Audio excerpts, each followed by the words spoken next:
why is marketing in life science so hard? I think today there's simply too much noise in the market. There are too many companies vying for your attention. We're seeing thousands of marketing messages a day, and you don't even process it. Like if you're scrolling through a social feed, if you're getting email spam, you think about who your target audience is. They're also receiving all of that messaging. How is yours going to stand out? Like, why is yours going to be relevant in a sea of a million? It's not that maybe your message isn't exactly perfect. It's just the glut, the sheer volume of messaging that they're getting. There's just so much noise. Before I get too deep into this, what have you found to be the biggest challenge in marketing your life science brand? With AI tools now allowing you to generate content at a crazy scale, to use AI and leverage it that way, content is being created exponentially. So not only is the volume of messaging and content that is getting into my feed increasing. If you look at a use case of searchability, so if somebody's out looking for a solution and you're there, now there might be, millions of other pages that are showing up purely by nature of AI generated content. And so it just makes it easier now to fill up the space, and we're dealing with that today. We're starting to see the rumblings of even AI-generated video content. We'll get into this more, but why the human element of marketing is so important today. Another thing that makes marketing in life science difficult is not only the concern over regulatory protection and oversight, but also the spectrum of perception of regulatory oversight.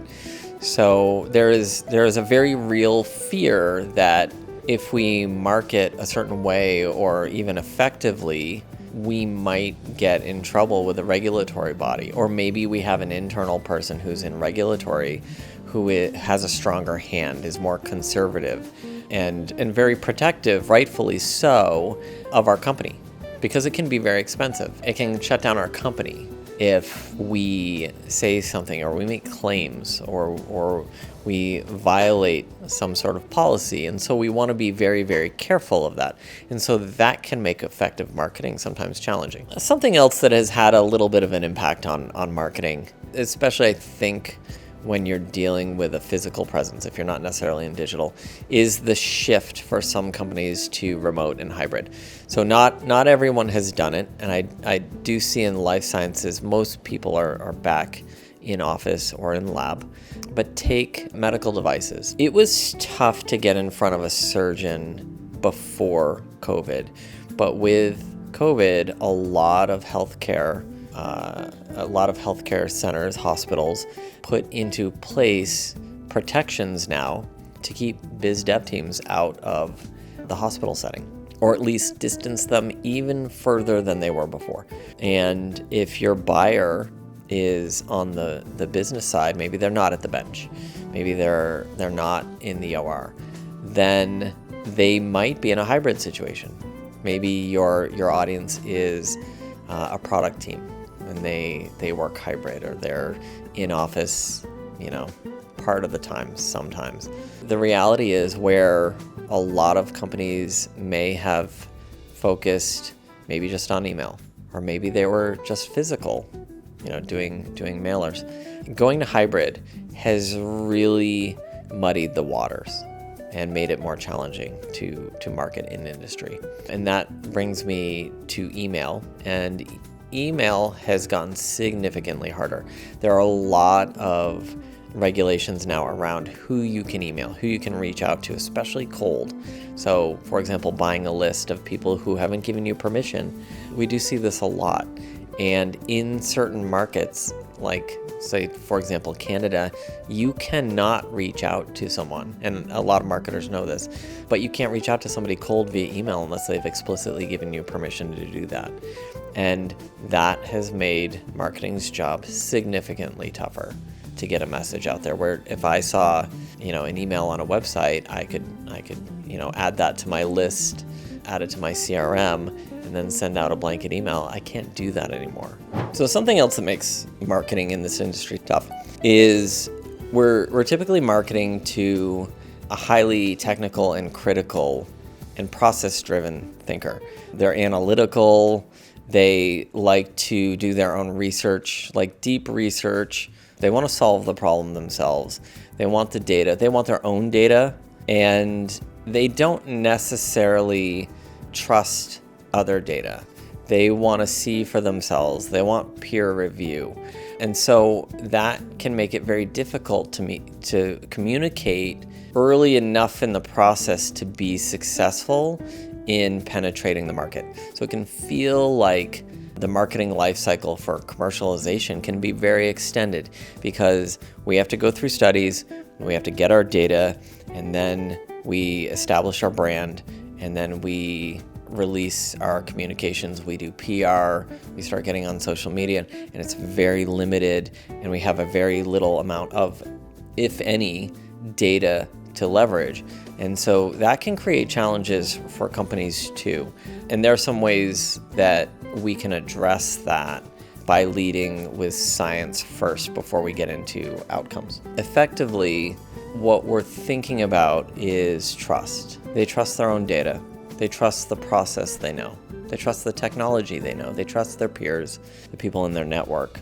And when you come to market with a new product or a device, and you believe that you've solved a major problem and that it just makes perfect sense for somebody just like you who's working the bench or at an operating table, they should just buy it because they've been waiting for this solution.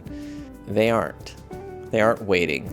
There are a lot of gates along the way that you have to get through, and it's not just about data. They aren't you.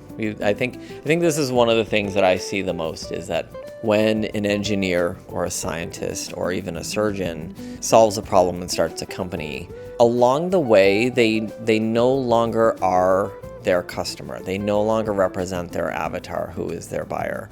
They have different motivations. They have different inputs. They're beholden to investors. So the things that drive you now that you've started a company are different than they may have been when you were at the beginning of your journey thinking, okay, I'm at the table or I'm at the bench and I'm trying to solve this problem. So we're not in the same headspace anymore. My point is that founder, when they launch a product, there's an initial perception that, like, I've built it, people are going to be beating down the door for this. It's going to sell itself. Everybody has been looking for this. And it's simply not the case. There are too many things competing for our attention. There's the level of the urgency of the problem. There's a level of awareness. We talk a lot about brand awareness. There's awareness just simply about the problem. Like, am I aware that this is a problem for me? It might have been a problem for you, which is why you developed the product. But is the user aware that it's a problem? Is it enough of a problem for them to change a process or the way they do things? Think about it as yourself. You went through the process of trying to solve the problem on your own. We try to figure out how to fix it on our own. Is there something I can do differently? And then when you hit a wall, is the problem big enough that I should start looking for a solution? Now I start looking, and in any industry that has some level of maturity, there are a million competitors out there doing something that solves the problem. And then at some point, they become aware of your brand. So those are a lot of gates to get through. So getting through identifying the problem, how big the problem is, trying to solve the problem on your own, looking at external low-cost or no-cost solutions, Band-Aids as we call them, then moving past that to what products are available in market, what relationships do I have, what referrals can I get for products, but then going out and doing my own research and just being driven to the point where I need a solution. And then that's when they discover what you have. And so that's a lot to get through from, I have this great product, to getting that product in front of somebody who has gone through all those gates to get it. But ultimately, there are a lot of hurdles between your idea and launching a product and then getting product adoption. And so one of the things that we recommend is that you really look for those early adopters. And people think of early adopters on the tech curve, the people who are focused on innovation. But I think what's interesting about the life science space is that whether you're a surgeon or a scientist or an engineer, everybody at some level is an engineer and a problem solver at heart. And so we're always looking to have agency to solve our own problems. And so if we can help a user who's experiencing these problems self-identify the problem, help them be aware that this is a problem and maybe the magnitude of the problem, all of the implications of the problem. So often problems aren't isolated. It's not one problem. One problem may be the tip of the iceberg, and there are additional problems and challenges. But beyond that, if we can help them understand that the Band-Aids don't work, that people have tried 15 different solutions, and here are ways that you can approach that, but here are the failings of each of those solutions, and educate them on that. And then lead them with, call them breadcrumbs, lead them to our solution. That's what we look at, and we look for those early adopters because they're the ones who have their radar up. They're the ones who are trying to engineer their own solutions. They're the ones who look at problems and say, it doesn't have to be this way. I want a solution to this. So if we can be present at the different stages of awareness, and if we can be there and teach them and become a trusted advisor, then we have a better opportunity as they go through their journey to be there when they say, okay, well, I've tried all of the things and they're not working, and I care enough about this problem to do something about it. So let me talk to you and let me try your product or your device. And we've seen a lot of success with that. We have a framework where we create an educational video that focuses on the science, on the tech or the engineering. And if we distill a product or innovation down to the core science or down to the core fundamental tech, and then we teach the market, the audience for the product, we teach the market about that technology or that science or that innovation, independent of selling the product. If we lead with that education, then the idea of that technology or that innovation or that science or that chemistry, it gets into their brain. And when they are experiencing that product, it noodles, think about it. When you read a journal and you read a study on the latest kind of DNA-based therapy, that sticks with you. You may not be in the mindset of like, I have to go out and I have to buy that today. That's kind of not how this works. So I think another challenge is that when someone starts a company, they are looking for any information or any guidance to grow the business as quickly as they can. Now, any business, anywhere. And, unfortunately, marketing, brand building, the whole ecosystem, it's super, super easy to hang a shingle out and just say, look, I'm a marketing guru in this. And so I've seen a number of startups struggle for 3 to 5 years, which is a critical time frame in a life science startup's life, where they're working maybe with a generalized marketing partner. I know somebody in my local business networking group or chamber of commerce, and they do, the local pizza shop and spangly shoes, and they do all this stuff. And oh, by the way, they're going to do my work. But they don't know regulatory timelines. They don't know how to marry the science, and they don't know how to marry the technology with marketing strategy. They have read an inbound marketing playbook, and they're deploying the playbook, which anybody can do. They don't understand how to build a life science value proposition and build a marketing communications platform that begins with science and begins with the data, but also ties in your story and deploys that on a cadence that aligns with the buyer's journey for a surgeon or for a bench scientist or an engineer. It's not all doom and gloom, right? There are plenty of examples of many decades of success in life sciences.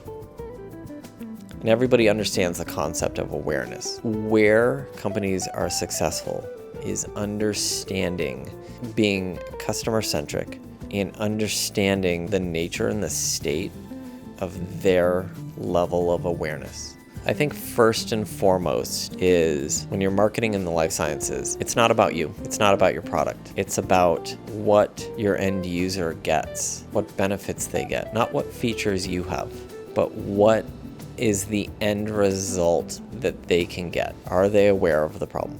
Are they aware of how big the problem is? Is this a problem that really needs attention and solving? Are they aware of broader implications within the context of their situation? Are they aware of the solutions in the market? And especially if you're releasing a brand new innovation where there's nothing like it, you want to be connected at some level to the existing market solutions, because that's how people are thinking about and looking for solutions. But you want to be distanced from those. So you want to be captured, you want to be seen, but then you want to be recognized as being unique and being valuable. And this is probably the most important thing. What value do you bring to them? Not what's your story and what are your features. What is the value that you bring to them? Why should they care about what it is that you're selling? If you're only talking about yourself, if you're, we call it inside out, if your messaging, your sales, your communications are all about you and they're not about the end user, the patient, the end recipient, and the value that they get, then they're not going to care. It doesn't matter how cool your thing is or what a great innovation it is, because it's about them. So as far as the next step goes, I would take a step back and take an honest look at your market. And in those 5 stages of awareness, and I'll provide a link to something we wrote on the 5 stages of awareness down below in the description.